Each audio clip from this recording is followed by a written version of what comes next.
zápas až po predĺžení, čo nakoniec rozhodol? Záver bol dôležitý, každá situácia bola podstatná, zvládli lepšie bohužiaľ Čajky ako my, veľa ťažkých rozhodnutí a veľmi to mrzí, ešte ťažko sa to teraz takto hodnotí, ale každopádne sme radi, že sme to dotiahli aspoň do toho predĺženia, no bohužiaľ nič z toho, takže to nevadí, ale musíme ísť ďalej, potrebujeme víťazstva. Celkovo ten zápas bol aký? Myslím si, že veľmi bojovný. Každá sme bojovali o každú loptu, mali sme veľa chýb, kde sme dostávali ľahké koše a hlavne to nás stalo víťazstvo, podľa mňa tam už sa to rozhodovalo.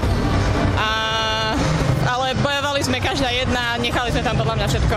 Pretože po tých Košiciach asi takáto pozitívna reakcia, že ste s Čajkami uhrali takúto partiu.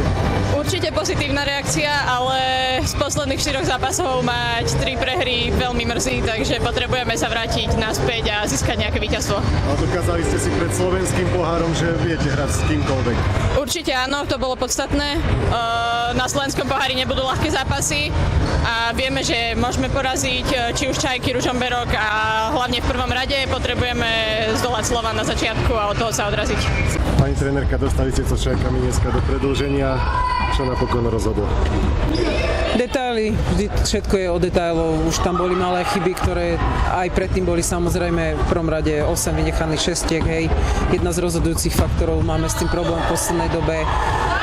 A možno nejaká tá zodpovednosť a pri striedaniach, nejaká zodpovednosť v spôsobe rýchlejšie sa zaradiť do toho, lebo potom sme boli nútení hrať v inej minutáži a nie sme na to bohužiaľ zvyknutí, kdežto myslím si, že Čajky sú zvyknuté hrať tých 5 ľudí alebo 6 v tej minutáži, v ktorej hrajú, takže je to pre nich prirodzenejšie a dokážu sa s tým lepšie vysporiadať. Čajky mali šnúru až v tom predĺžení, inak ste ale dokázali doťahovať, dotiahli ste to v tej štvrtej štvrtine. Aké boli možno tie 4 štvrtiny z vášho pohľadu? Bol to otvorený basket, myslím si, že bol veľmi zaujímavý pre divákov, takže určite tam je spokojnosť a neostali už síly v tom závere.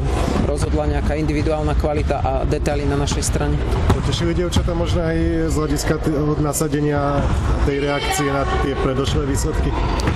To určite áno, aj tá kulisa, ktorá tu bola, tak to vás potiahne a ono sa to hrá lepšie, aj keď to nejde úplne tak, ako si predstavujete a dokážu vás naštartovať 1-2 košom.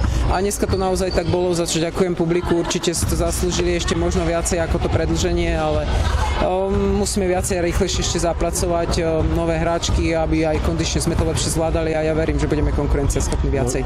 Môžete sa poučiť už teraz na pohári a nadviazať na tento výkon ešte ho vylepšiť. Tak tých zápasov je naozaj veľa a len už to musíme aj zlomiť. Ďakujeme veľmi.